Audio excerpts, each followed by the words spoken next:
Hi friends, स्वागत है आपका अपने YouTube channel cricket talk with Sumit पे, जहां पर हम क्रिकेट के एक इन डेप्थ एनालिसिस करते हैं और अपनी एक व्यू पॉइंट रखते हैं जो भी गतिविधियां क्रिकेट फील्ड पर हो रही होती हैं या फिर क्रिकेट फील्ड के बाहर हो रही होती हैं। तो almost Shubman Gill will be the new और next captain for India in ODIs as well as in test matches. ये सर्टेन है, सब कुछ हो गया, सारा जो डस्ट है वो अब सेटल डाउन हो रहा होगा और उम्मीद करता हूँ कि शुभमन गिल की जो ये इनिंग है ये भी बहुत ही मेमोरेबल होगी। जिस तरीके से ये बंदा अंडर 19 से रेस करते हुए आ रहा है और अंडर 19 से ही अपना नाम कमा कर निकला था, उसके बाद उसके बाद आईपीएल में भी ये चमका, उसके बाद फिर इंडियन टीम के लिए मौका मिला, वहाँ पे भी इसने परफॉर्मेंस किया, सब कुछ सही था। टेस्ट किया गया इसे इंग्लैंड में, इसकी कैप्टनसी कैसी है। जब किसी को कैप्टन बनाया जाता है ना तो उसके बारे में पवेलियन से या उसके बारे में टीम मीटिंग में उसकी फीडबैक ली जाती है कि किस तरीके का है क्या नहीं, उसके बाद सोच समझ के फैसला लिया जाता है। तो वहाँ पे भी ये पास हुआ और टीम की जो रेस्पेक्ट है वो उसने अर्न की। टेस्ट मैचेस में, टेस्ट सीरीज़ में इंग्लैंड में सबसे ज़्यादा रन बनाया, वहाँ पे भी टीम का इसको पूरा का पूरा सपोर्ट मिला, चाहे बुमराह हो चाहे सिराज हो, सभी ने इसके अंडर में खेला और इन्जॉय किया। बट अब यहाँ से क्या शुभमन गिल यहाँ से क्यों न्यू चैप्टर लिखेंगे? क्योंकि ओडीआई की जो कैप्टनसी है ना या इंडियन टीम की जो कैप्टनसी है, ये एक लेगेसी का दौर चल रहा है। 2000 से मैं ये देख रहा हूँ, 25 साल से। पहले सौरव गांगुली आए, one of the greatest. Rahul Dravid आए, ग्रेटेस्ट नहीं थे लेकिन जितना भी कैप्टनसी की है बहुत ही स्ट्रॉन्ग कैप्टनसी रहा उनका भी। फिर अनिल कुंबले आए बीच में, उसके बाद महेंद्र सिंह धोनी आए, महेंद्र सिंह धोनी के बाद फिर विराट कोहली बने, विराट कोहली से फिर रोहित शर्मा को पास हुई है बैटन और अब शुभमन गिल को ये मौका मिला है। तो उम्मीद करते हैं कि अब किस तरीके का वो कैप्टन बनता है शुभमन गिल, जो उसका बाई फार नेचर लग रहा है ना। देखो, शुभमन गिल को जो ग्रूम किया है ना वो किया है आपके बहुत थोड़ा मतलब उनके अंडर 19 डेज में राहुल द्रविड़ ने, तो उसकी क्वालिटी उसमें दिखती है, जो कूल काम कंपोज रहता है, ज़्यादा टॉकटेटिव नहीं होता है। और उसमें एक और झलकी दिखाई देती है थोड़ी बहुत, वो है विराट कोहली की। जब वो गुस्सा होता है, जब उसको एग्रेशन दिखाना होता है तो वो भी करता है। तो he is a mixture of Virat Kohli and Rahul Dravid, ये चीज़ है। तो क्योंकि ये दोनों जो बैट्समैन है ना, ये अपने कैप्टनसी में बैटिंग भी बहुत अच्छा किए थे, कैप्टनसी भी बहुत अच्छा किए, तो ये जो गुण है ये उसमें दिख रहा है। राहुल द्रविड़ भी जब इंग्लैंड सीरीज़ के लिए गए थे तो 500 साढ़े 500 रन मारा था उन्होंने 2002 के टूर्नामेंट में। वहाँ पर माइकल वॉन भी कुछ इतने ही रन मारे थे जितने राहुल द्रविड़ ने मारा था।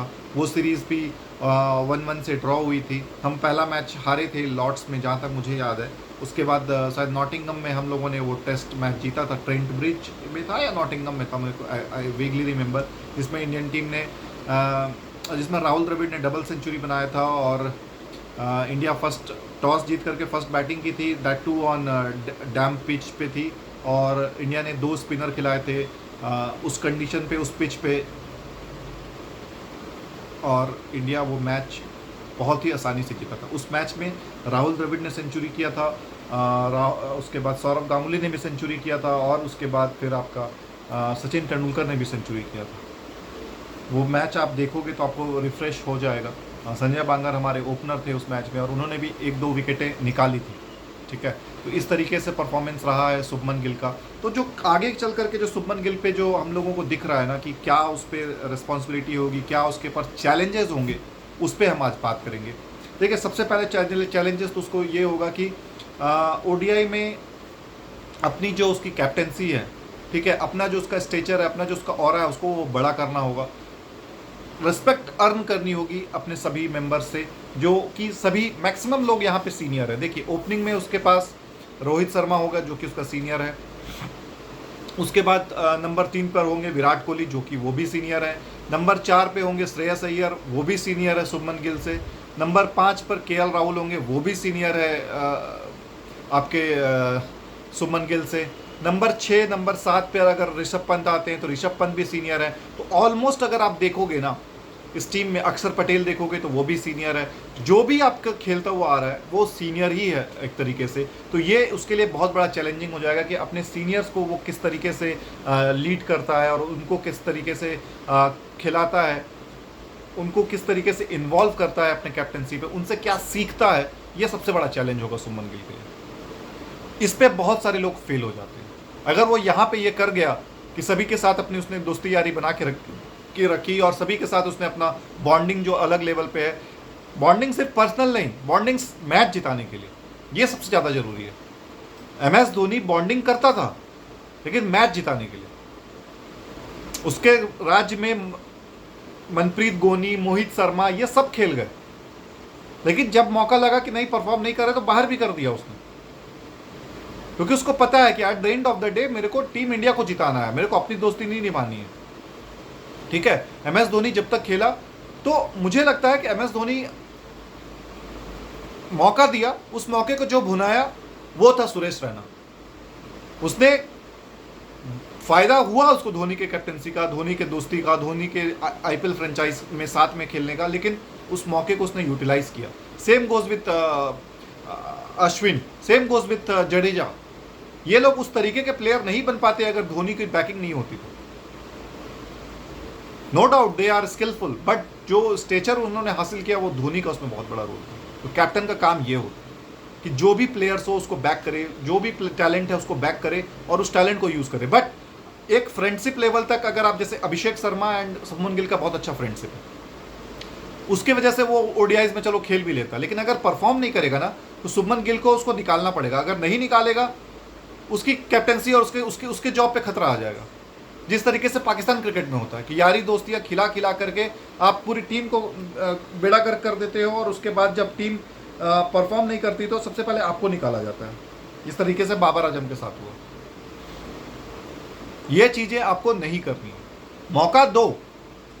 ठीक है, हर कोई देता है, हर किसी का कोई फेवरेट होता है, चाहे विराट हो, विराट का फेवरेट था सिराज को उसने मौका दिया, युजवेंद्र चहल था उसको उसने मौका दिया, नवदीप सैनी था उसको उसने मौका दिया।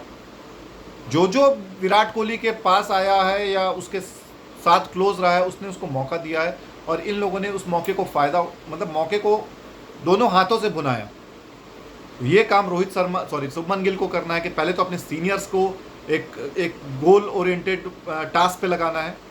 उसके बाद दूसरा जो उस पर प्रेशर आएगा कि एक यंग लॉट का पुल तैयार किया जाए जो उसकी बातों को माने, जो उसके साथ एक लॉन्ग टर्म फ्रेंडशिप चले।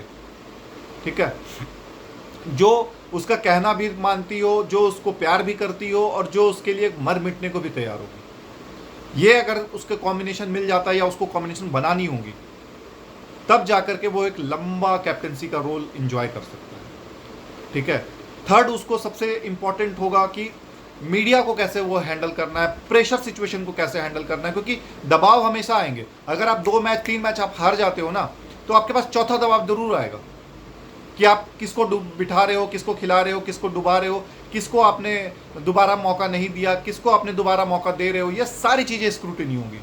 तो मीडिया के सामने आप कैसे आकर के, क्योंकि देखिए टेस्ट मैचेस में क्या होता है, टेस्ट मैच में अभी आपने कैप्टनसी किया तो हर दिन कोई ना कोई प्रेस कॉन्फ्रेंस में चला जाता है, लेकिन वनडे में क्या होगा कि आपको ही आना होगा।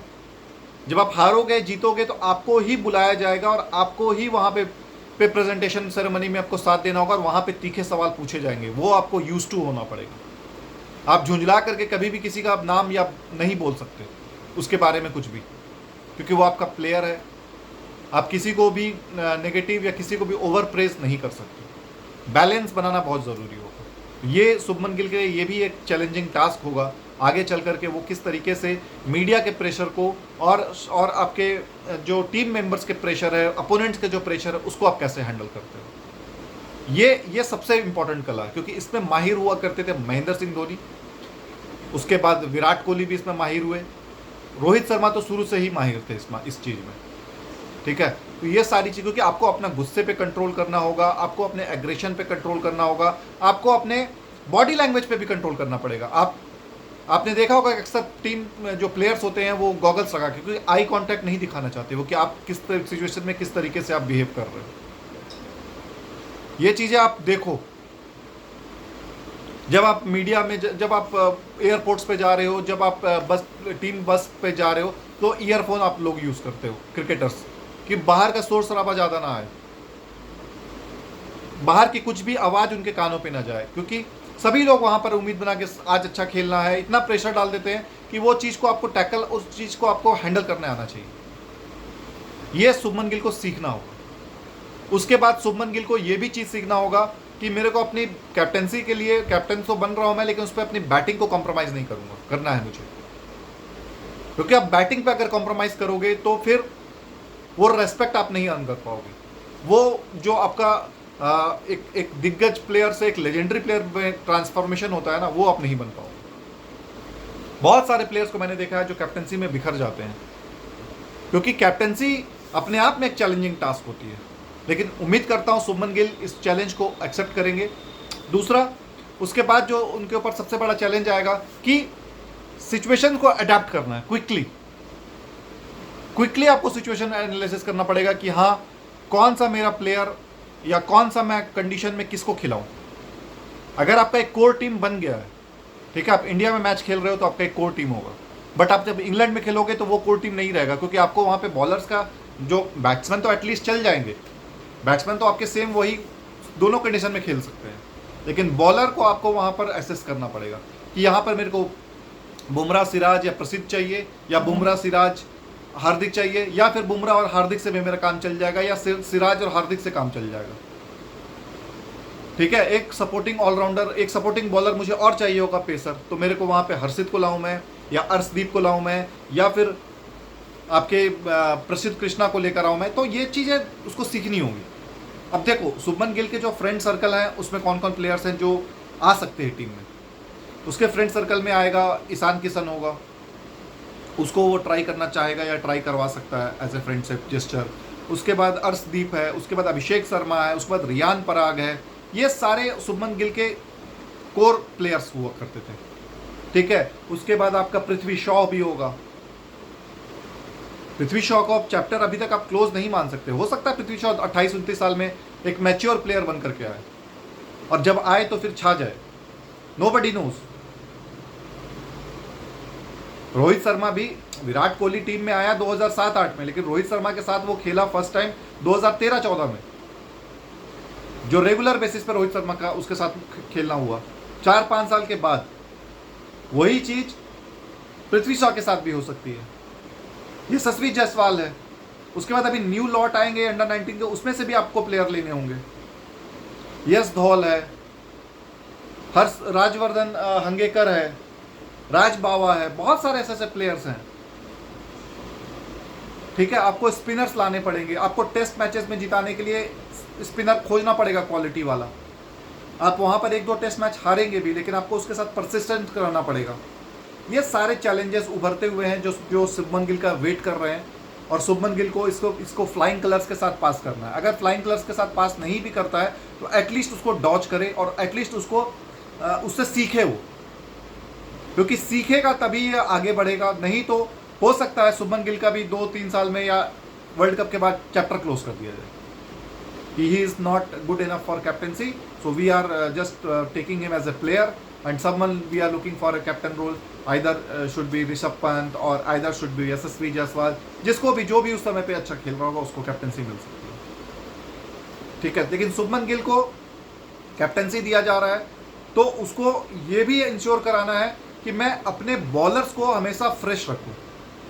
ऐसा कोई भी बॉलर नहीं हो कि ओवर ड्यू बॉलिंग कर करके थक गया हो और उसके बाद फिर उसको बॉलिंग करना हो तो वहाँ पर वो रन लीक्स कर जाए और विकेट ना लेते हुए टीम को एक बैड सिचुएशन पे, बैड पोजीशन पे लेकर के आ जाए। तो उसको ये भी टेक केयर करना है। सो कैप्टन जो होता है ना, वो 11 प्लेयर्स का समहाउ पार्ट्स होता है। बॉलर्स भी है उसके अंदर, विकेट कीपर भी है उसके अंदर, स्पिनर भी है, पेसर भी है, ऑलराउंडर भी है, बैट्समैन भी है, ये सारे उस फील्डर्स हैं, ये सारे उसके अंडर में थोड़े थोड़े पार्ट सबके आ जाएंगे। शुभमन गिल को अभी बड़ा असाइनमेंट जो उसके सामने है वो है आपका ऑस्ट्रेलिया का मैचेस। ऑस्ट्रेलिया का जो ओडीआई सीरीज है वहां पर वो कैसा परफॉर्म करता है। उसको एक अच्छा लंबा रन मिला है 2 साल का, जहाँ पे उसको टीम को जेलअप करना है, टीम को बॉन्ड करना है और टीम को क्या विजन है उसके अंदर रखना है। हर कोई का अपना विजन अगर चलाएगा तो फिर हम कहीं नहीं पहुंचेंगे। अगर एक बस में एक ड्राइवर रखेंगे तो ही हम सब पहुंच सकते हैं कहीं पे भी, दसों के दसों ड्राइवर रख दोगे ना तो कोई ड्राइवर बोलेगा इधर चलो, कोई बोलेगा उधर चलो, कोई बोलेगा आगे चलो, कोई बोलेगा पीछे चलो, कहीं नहीं पहुंचेंगे आप।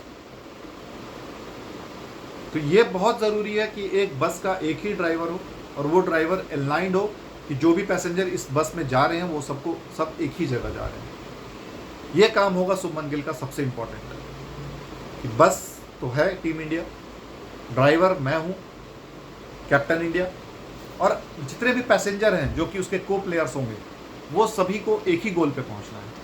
और मैं ये भी देखना चाहूँगा शुभमन गिल अर्शदीप को कितने जल्द से जल्द ऑल 3 फॉर्मेट्स में लेकर के आते हैं और उसका भी यूज़ कर पाते हैं, क्योंकि we need a left hander, tall left hander bowler जो कि पता हो उसको कि कब कैसे कहाँ पे बॉलिंग करनी है।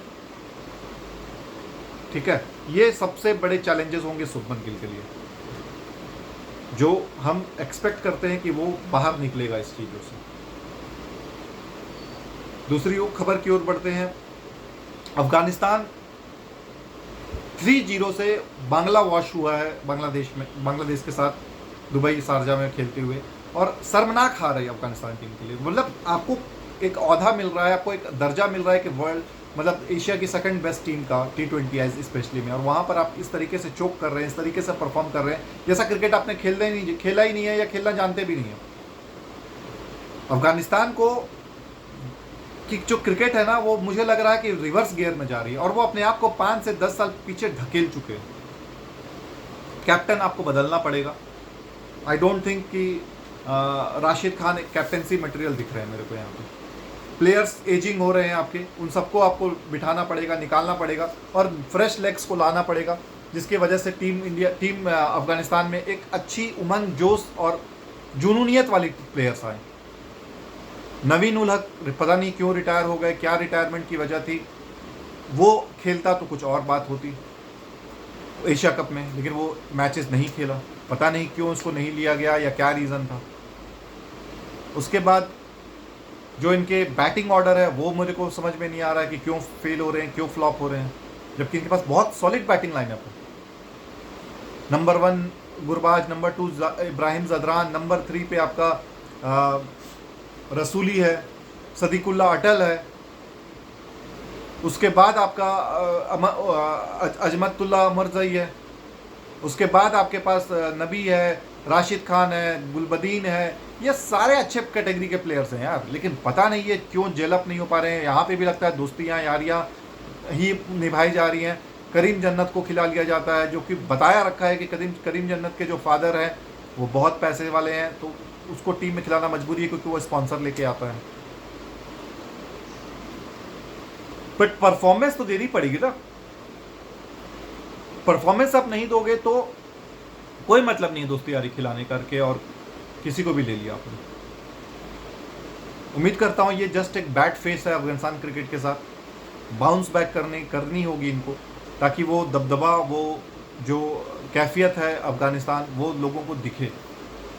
ये टीम भी कुछ टीम है, एनी गिवन डे ये किसी को भी हरा सकती है, चाहे वो ऑस्ट्रेलिया हो, चाहे साउथ अफ्रीका हो, चाहे इंग्लैंड हो, चाहे कोई भी टीम हो, बांग्लादेश हो, पाकिस्तान हो, इवन इंडिया हो। जब तक ये सोच नहीं आएगी तब तक कुछ भी नहीं बदलने वाला। With that I am signing off. Do take care of your health. मिलते हैं कल मॉर्निंग में एक नए एपिसोड के साथ। तब तक अपना बहुत ज़्यादा ख्याल रखिए। जय हिंद, जय भारत, वंदे मातरम।